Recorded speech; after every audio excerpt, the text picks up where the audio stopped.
berusaha semaksimal mungkin dulu dan jangan pernah nyerah.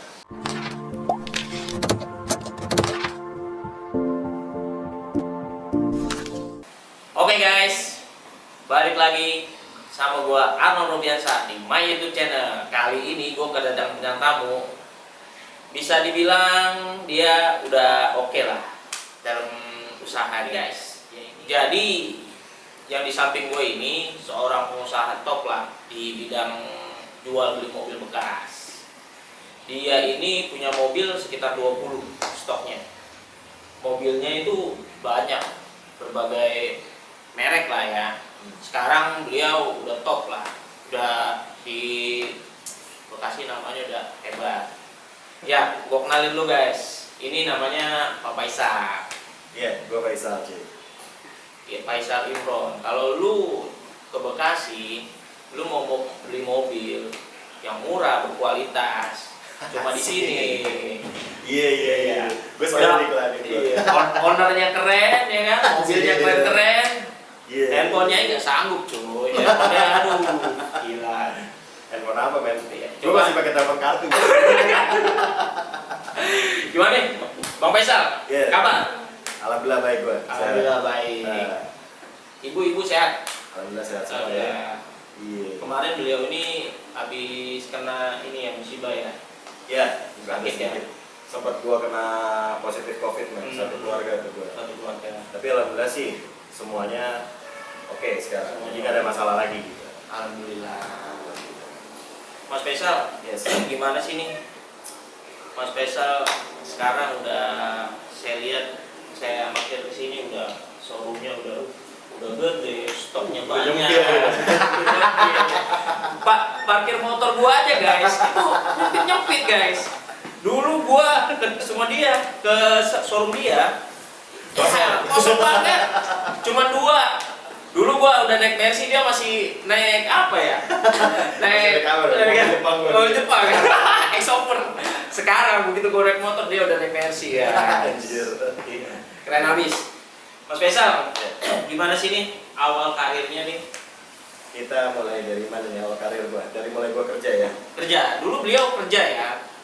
Jadi beliau ini dulu manajer guys. Udah manajer gila, seorang manajer udah nyaman ditinggalin usahanya. Banting setir ya, Dia gitu ya? banting setir ke usaha. Gimana nih Mas Faisal? Jadi dulu gua awalnya itu memang betul kata si Mas Arnold nih, gua pernah kerja dulu. Gua jadi seorang manajer lah. Seorang manajer di perusahaan swasta nih, di developer bidangnya cuy. Cuman jadi setelah lulus gua kuliah, ini dari awal gua kuliah sampai akhir gua sampai detik ini selalu hidup gua tuh selalu nggak nyambung. Kenapa gua bilang nggak nyambung? Karena gini, gua dulu lulusan TI men, teknik industri. Jadi ketika waktu gua udah lulus kuliah, gua ber-15 nih sama teman gua. Kita cari kerja di mana-mana. Dan itu alhamdulillah gua nggak pernah keterima. Di jurusan bidang industri itu gua nggak pernah keterima, dari mulai di pabrik, di Honda dulu, di Nissan, terus di Yamaha. Itu dari 15 orang tim gua lah, geng gua lah kasarnya pada saat itu cuy. Gua satu-satunya orang yang nggak keterima kerja. Lu bayangin coba, 14-nya keterima kerja. Akhirnya waktu itu gue berpikir, gue bego banget kayaknya ya kan. Jadi karena dari 15 orang itu gue udah masukin berbagai macam tempat, gue nggak masuk gitu loh. Satu-satunya Satu-satunya gue orang yang nggak masuk dan nggak diterima kerja, gila kan? Sampai akhirnya pada saat itu gue ada kenalan yang mau masukin gue, yang mau bantuin gue lah pada saat itu di bidang kontraktor, developer. Jadi pada saat itu gue masuk di kontraktor dulu. Nah ini kan sebenarnya sangat berbeda 180 derajat dari lulusan gua, dari bidang gua gitu loh, dari teknik industri. Nah sekarang gua harus masukin ke teknik sipil gitu loh. Pada saat itu gua di interview tuh. Nah interview itu gua udah keringat segede-gede jagung men, padahal AC-nya banyak itu ruangan, gila ada gua bilang kan. Jadi pada saat itu mungkin karena gua langsung interview sama ownernya men. Oh langsung sama ownernya? Langsung sama ownernya. Nah kebetulan ownernya itu satu alma mater sama gua. Jadi pada saat itu dia berpikiran bahwa kalau anak Trisakti, ya gue jadi nyebut merek nih. Kalau anak Trisakti menurut dia loh ya, itu mentalnya sih selama ini sudah teruji. Jadi pada saat itu gue ditanya, gue tahu ini bukan jurusan lo, gue tahu ini bukan bidang lo, tapi lo bisa nggak kalau gue kasih chance untuk di sini, lo kira-kira mampu atau enggak? Aku ditantangin gitu sih. Lo bayangin tuh ya, gue ditantangin begitu. Cuman pada saat itu gue mikir, gue ini nggak ada kerjaan ya kan, gue aja yang sesuai bidang gue nggak diterima men, apalagi yang beda gitu ya. Iya tuh, gila tuh emang. Akhirnya ya udah Bismillah lah gue ke situ masuk, ternyata diterima cuy. Setelah diterima gue itu dikasih, pada saat itu gue diajak apa ya, kalau gue rasa sih kayak semacam taruhan gitu sama bos gue, karena pada saat itu memang pembicaraan dari gue, kalau misalkan memang selama 3 bulan di masa probation itu pekerjaan gue tidak baik atau dianggap tidak memuaskan bagi perusahaan tersebut, gue nggak digaji nggak apa-apa gitu. Nah itu taruhan gue terbesar dalam hidup gue. Jadi gue 3 bulan gue nggak digaji kerja. Berarti lu berani ngambil resiko ya? Resiko, karena mau gimana lagi, karena pada saat itu gue mikirnya sekarang resiko ada di depan gue, kesempatan ada di depan gue, dan gue nggak mungkin nggak ngambil resiko gitu loh. Udah sekalinya basah, gue basah sekalian, itu prinsip hidup gue gitu.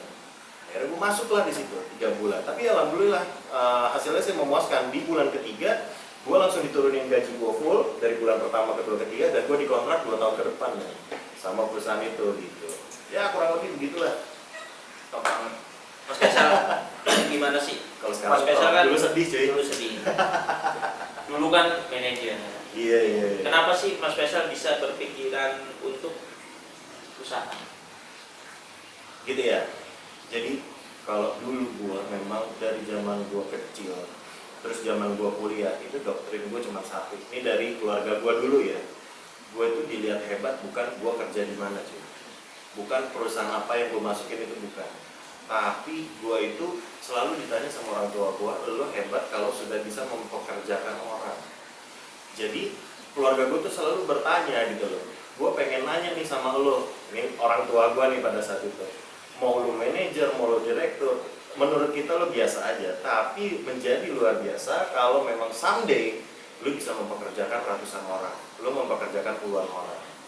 Paham nggak maksudnya? Itulah bedanya. Jadi nggak masalah kita punya perusahaan kecil, kita punya bisnis kecil, tapi kita banyak nolong orang. Itu yang diminta sama orang tua gue pada saat itu. Makanya gue berpikir, oke lah, gue pada saat itu di zona nyaman gue. Let's say pada saat itu gue manajer ya, paling gue naik jadi direktur, paling top itu. Nggak mungkin gue jadi ownernya kan.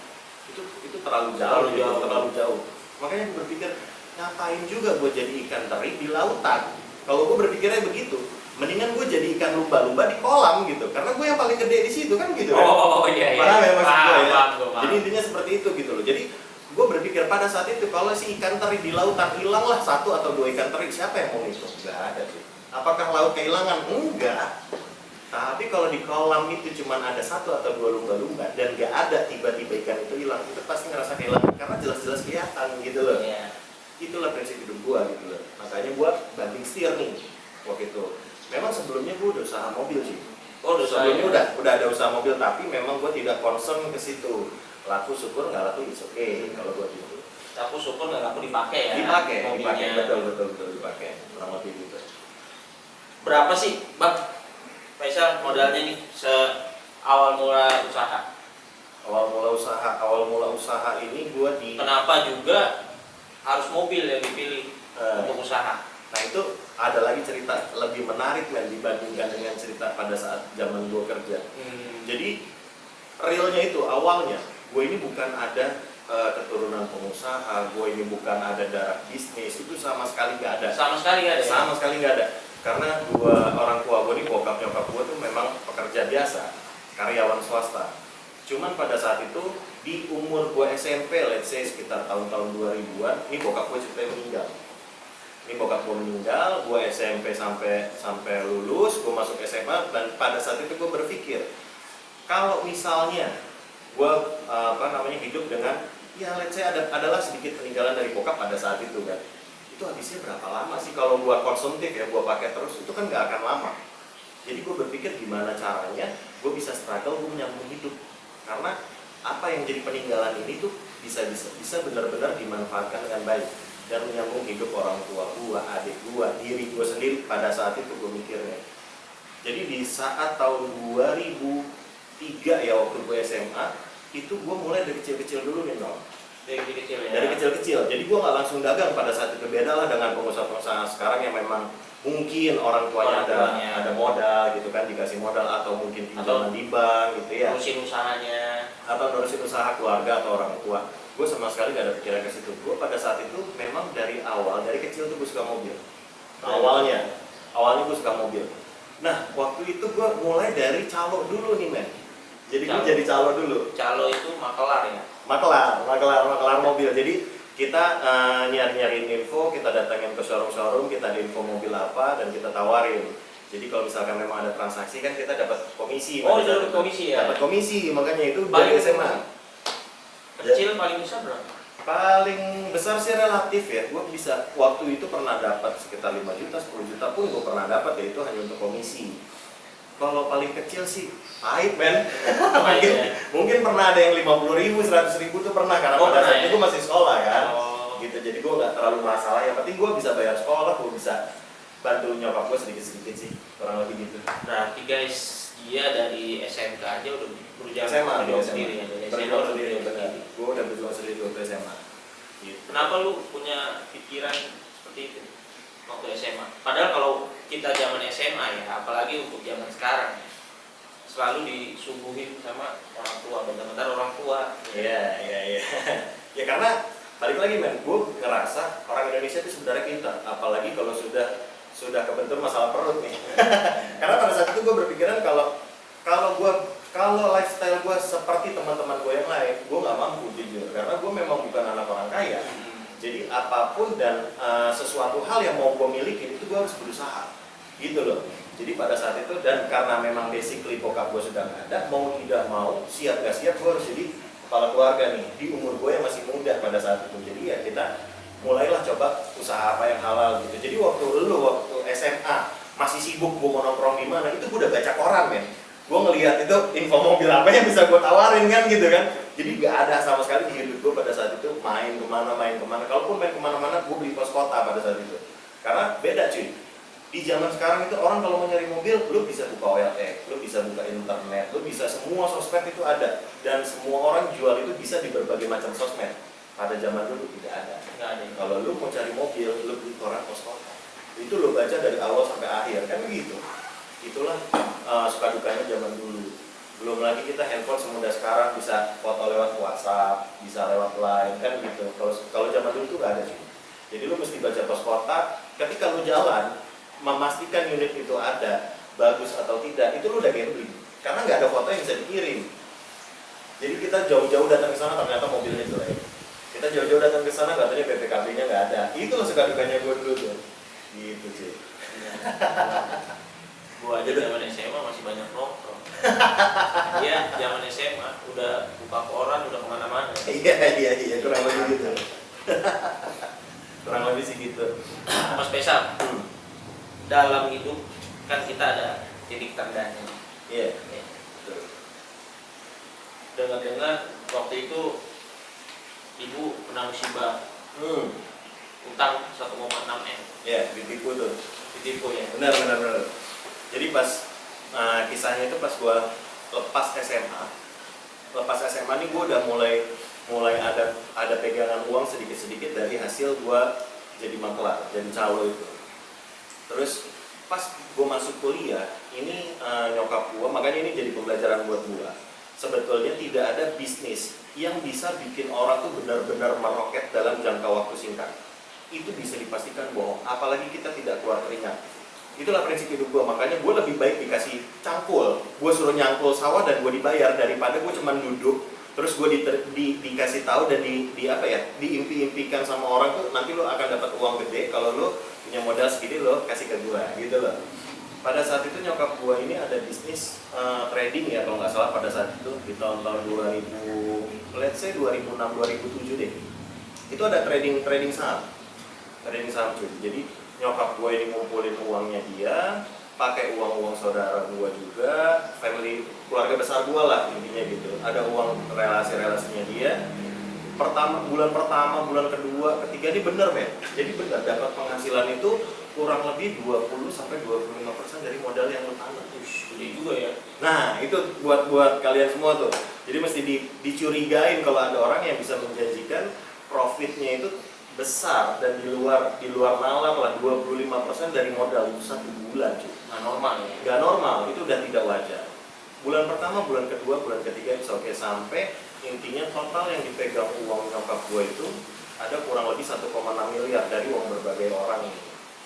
Dan di bulan keempat orang itu hilang nggak berbekas, kantornya nggak ada, teleponnya juga sudah di intinya udah nggak aktif lah. Sempat pada saat itu nyokap gue lapor ke polisi. Cuma mau bagaimanapun, namanya kita bisnis kan ada resiko.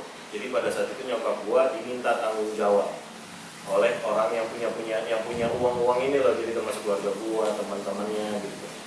Jadi diminta mengganti uang tersebut beserta dengan bunganya tuh cuy. Jadi orang udah susah, masih aja dilibatin dengan bunganya gitu loh. Digencet. Nah masih digencet gitu loh. Cuman ya kita juga nggak bisa ngomong gimana. Intinya gue pada saat itu bertekad gimana caranya gue bisa mengembalikan uang sebesar 1,6 miliar. Pada saat itu gue cuma pegang duit. Nah ini yang nggak masuk akal nih men, 35 juta cuy.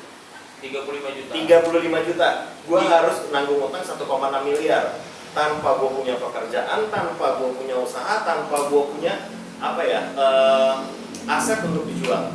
Oh lu 30 juta tuh lu nggak tahu usaha apa, nggak tahu kerja Nggak apa? tahu cuy, ya nggak tahu lah gue 35 juta. Uang 1,6 miliar aja gue nggak tahu men, kan gitu. Pada saat itu duit yang terbesar yang pernah gue pegang 35 juta. Itu real tuh, gue pernah lihat duit itu karena memang pure itu duit gue gitu. Jangankan miliaran ya, 100 juta aja nih di meja gue nggak pernah lihat. Sekarang gue harus bayar utang 1,6 miliar, which is itu bisa 12-13 kali lipat, kan gitu kan? Nah, gue nggak ngerti kan gimana cara bayarnya. Pada saat itu gue mulai berpikir gini, kalau gue punya uang 35 juta, gue mau beli mobil. Pada saat itu kan mobil masih mahal-mahal ya. Mobil-mobil Jepang aja, ya let's say Karimun kotak lah, lo tau kan, Karimun GX deh. Tahun 2000-an ya. Tahun 2000-an, pada saat itu harga masih 60 jutaan kan. Sedangkan kita harus bersaing dengan showroom-showroom besar begitu, gue nggak tahan, gue give up. Kalaupun gue mesti nyicil utang orang-orang dengan uang 35 juta, itu 1 menit habis. Ya kan, sisanya kan gue bingung kan dari mana. Pada saat itu mulailah mindset gue sudah gue rubah. Jadi orang ini gue harus menjual sesuatu yang orang butuhkan, tapi nggak banyak orang menyediakan. Pada saat itu yang gue lihat mobil-mobil itu kan udah mobil Jepang, showroom besar semua, dana udah miliaran. Gue punya duit 35 juta, gue main mobil apa? Nah gue ketolongnya pada saat itu buat gue langsung berpikir gue banting setir 180 derajat, gue cari mobil Eropa. Jadi pada saat itu mobil yang gak laku itu mobil Eropa. Let's say kayak BMW, Mercy, Volvo, itu orang pada malas megangnya, Audi gitu ya, itu pada malas. Akhirnya gue coba nih beli satu mobil. Pada saat itu gue ingat, mobil pertama gue beli itu BMW E34 tahun 93. Nah itu gue beli 26 juta. Gue rapihin segala macam, dalam jangka waktu 2 hari gue jual di pos kota, itu terjualnya 39 juta. Pada saat itu gue mikir, wah ini boleh juga nih kan. Apakah gue cuma hoki atau bagaimana? Gue nggak tahu. Makanya kita coba terus. Tapi ternyata pada saat itu orang yang cari mobil Eropa itu banyak cuy. Di tahun-tahun itu banyak. Lo bisa cek atau lo bisa tanya sama teman-teman yang mungkin memang punya bidang di showroom ya. Pada saat itu di tahun 2006-2007 itu penjualan mobil Eropa, mobil yang tua itu benar-benar meningkat aja. Karena apa? Orang pada saat itu pegang duit pas-pasan, nggak mau kredit. Dia maunya mobil yang murah, tapi prestisnya ada. Ya lo bisa ketemu itu kan di BMW, di Mercy. Gue selalu main itu, gitu. Jadi gue tekunin itu selama kurang lebih 2 tahunan men. Dan nggak tahu kenapa, setiap kali gue jual mobil itu, gue nggak pernah rugi. Untung 5 juta aja, itu kehitung tangan. Sisanya gue bisa untung 10 juta, 12 juta, bayangin. Dengan modal itu 35 juta pada saat itu. Itulah yang gue sisihin itu buat nabung sampai akhirnya gue bisa bayar utang nyokap gue ke teman-temannya, uang keluarganya, uang relasinya, itu gue balikin dari situ. Itulah dibilang gue jago tuh enggak, tapi alhamdulillah nih ada jalannya bener ya, jalannya lewat mobil itu gitu loh. Itu gue sama sekali 2 tahun gue nggak pernah ngalamin rugi. Nah yang lucunya ketika udah selesai orang-orang gue bayar utangnya, 2 hari kemudian gue beli Kijang yang semua orang tuh mobil itu anti rugi deh dan paling gampang dijualnya. Tapi alhamdulillah gue beli Kijang gue rugi 9 juta. Itu pertama kalinya tuh gue. Terbalik lah. Yang lainnya orang angkat tangan karena sering ngerugi di mobil Eropa, gue nggak pernah rugi. Tapi begitu gue banting setir ke mobil Jepang deh, pertama kalinya tuh gue main mobil Jepang, rugi gue 9 juta. Itu yang gue bingung. Aduh. Itulah makanya, ya itulah lika-liku kehidupan ya. Lika-liku kehidupan. Lika-liku kehidupan tuh sedikit aja tuh jalan-jalan cerita hidup gua tuh.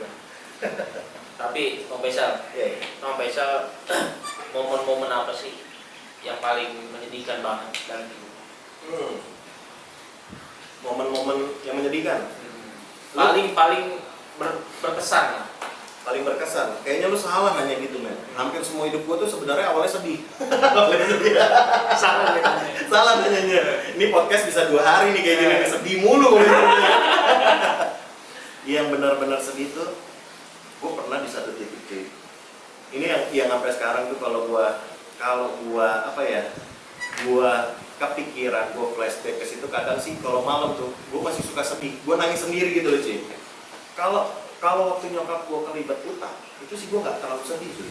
Karena memang sewayangnya dan kewajiban kita sebagai anak ya. Itu kalaupun jangankan uang 1,6 miliar, andai kata nih orang tua kita kelibat utang sampai ya let's say puluhan miliar, walaupun kita tidak bisa membayarnya, kita pun tetap nggak akan berani untuk lari dari tanggung jawab gitu loh. Karena apapun gua akan korbanin demi orang tua gua, demi keluarga gua gitu loh. Karena ketika kita punya uang, kita nggak bisa beli keluarga cuy. Ketika kita punya uang, kita tidak bisa membeli orang tua cuy. Intinya gitu. Jadi selama masih ada orang tua ini, itulah yang gue jaga. Pada saat itu gue pernah ada di satu titik, karena gue ini lagi mati-matian buat nabung. Ini ceritanya waktu gue masih kelibat utang 1,6 M. Ini nyokap gue nih ya. Pernah ada kalanya pada saat itu gue cuma punya duit 35 juta, itu gue habis jual mobil, gue dapat untung 24 juta atau 23 juta. Salahnya gue, karena pada saat itu gue tidak berpengalaman, gue cuman punya pegangan 500.000. Jadi 22.500.000 itu gue serahkan untuk pembayaran utang. Gue megang uang 500.000 dengan anggapan sebelum 500.000 ini habis, gue bisa cari mobil baru gitu loh, dengan modal gue yang 35 juta ini. Tapi ternyata di luar dugaan pada saat itu. Biasanya gue 2-3 hari maksimal itu gue udah dapat mobil baru, tapi ini sampai seminggu belum dapat mobil. Momen yang paling sedih apa? Gue pernah makan nasi goreng itu 3 hari berturut-turut. Nasi goreng ini bukan nasi goreng ada bawangnya, ada telurnya, itu enggak cuy. Ini benar-benar arti secara harfiah nasi goreng. Gue cuma punya di rumah waktu itu sisaan beras sama sisaan gas.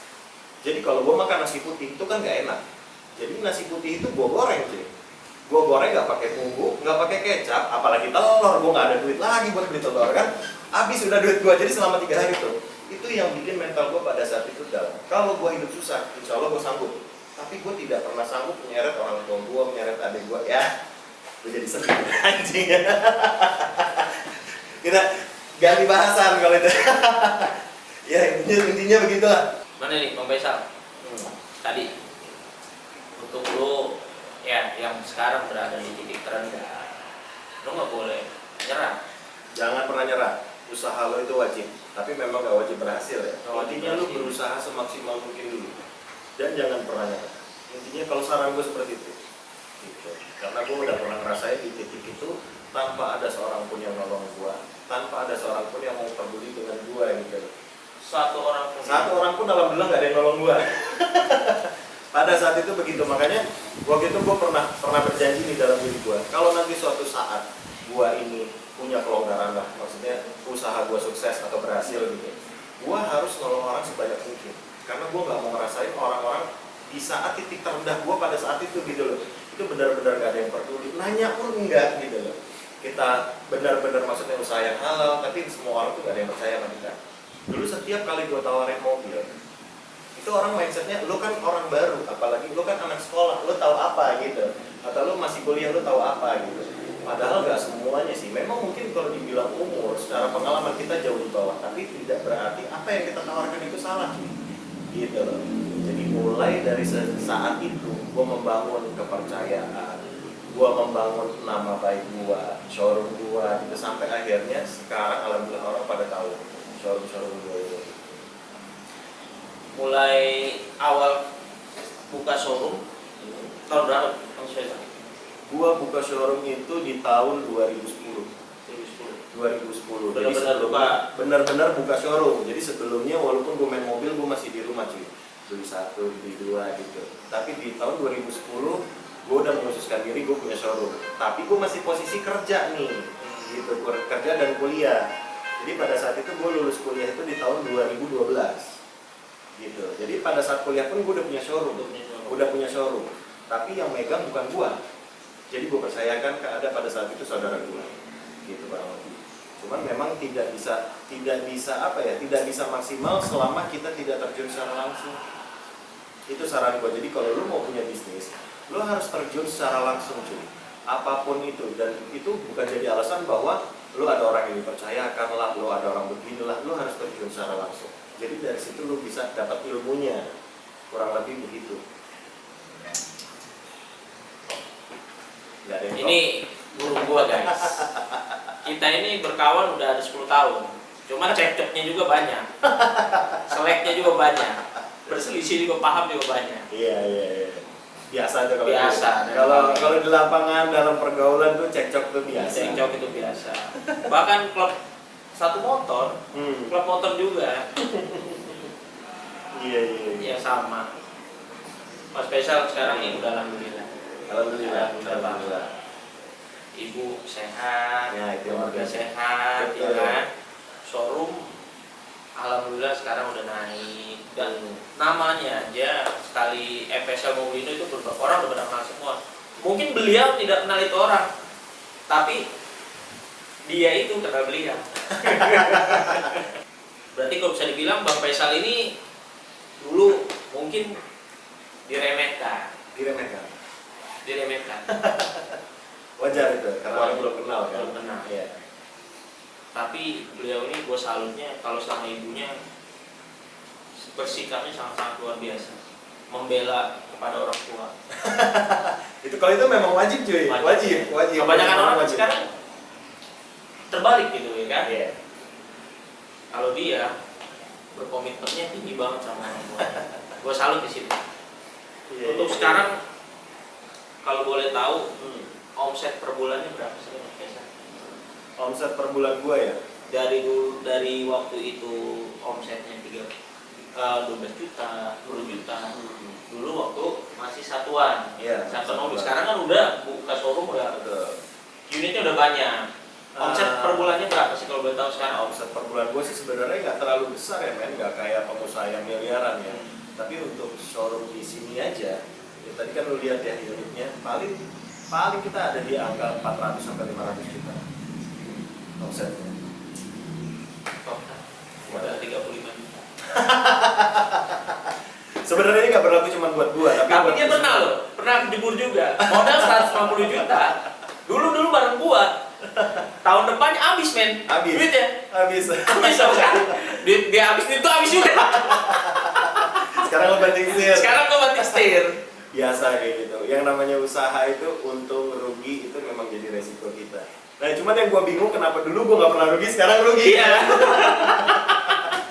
Itu kurang ajar bener tuh. Karena 150 juta makanya waktu itu gua banting setir. Nah itulah yang ketika kita kehabisan modal pada saat itu. Kan waktu itu kita masih jualan kredit. Gue sama dia jualan mainan kredit.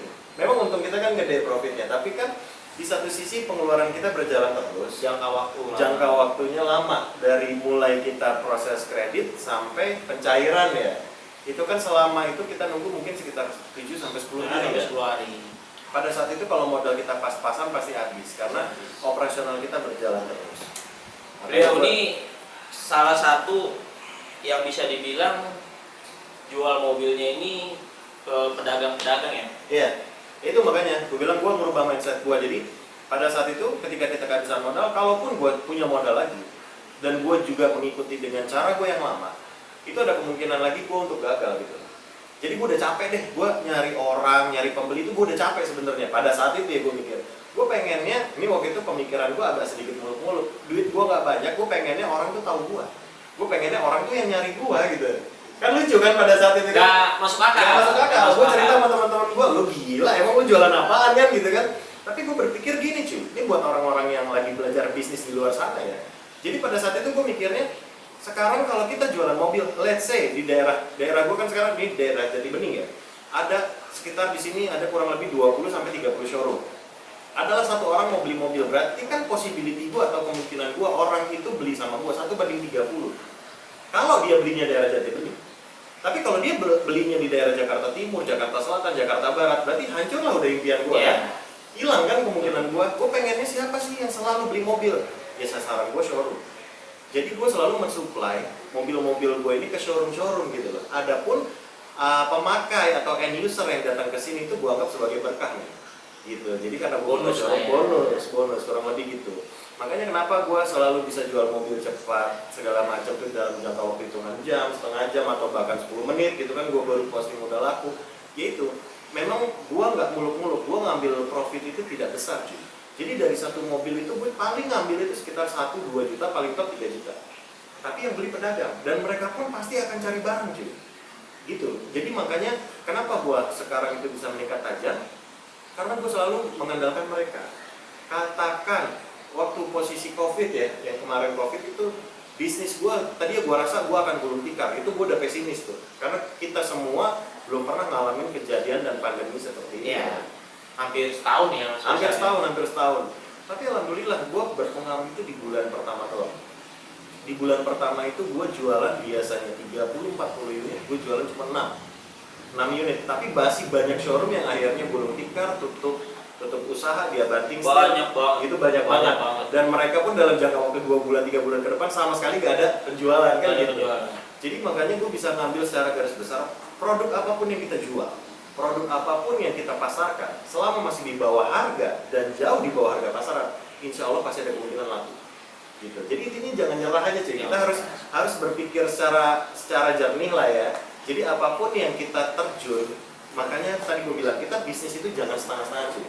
Lo harus passionnya lo di situ. Jadi ketika kita mentok, kita masih mau ngakal-ngakalin karena kita suka dengan bisnis itu gitu loh. Iya. Intinya sih gitu. Keren. Ownernya keren, orangnya keren. Iya enggak? Kata-katanya bijak banget. Asik. Oh, gue ganti Mario Teguh. Gue ganti Mario Teguh sekarang. Ya ini di daerah Bekasi showroomnya. Kalau lu mau mulai bisnis mobil, ya kan? Lu bisa cari barang di dia.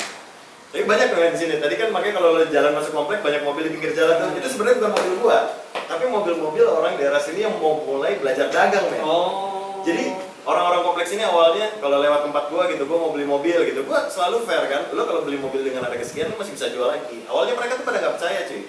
Cuman pada saat itu mereka berpikir nothing tulus. Kan gua cari mobil.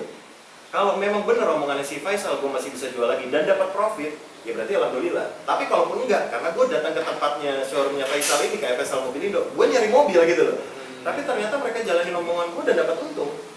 Mereka pasang jualan, ada yang di Instagramnya mereka ada yang jualan di OLX gitu ya, ada yang jualan di mana, karena banyak sosial media medsos ya, sosmed itu yang bisa dipakai untuk kita berjualan gitu loh. Dan itu akhirnya laku. Makanya mereka beli lagi mobil sini, beli lagi, akhirnya diparkir pinggir jalan ditulisin dijual gitu.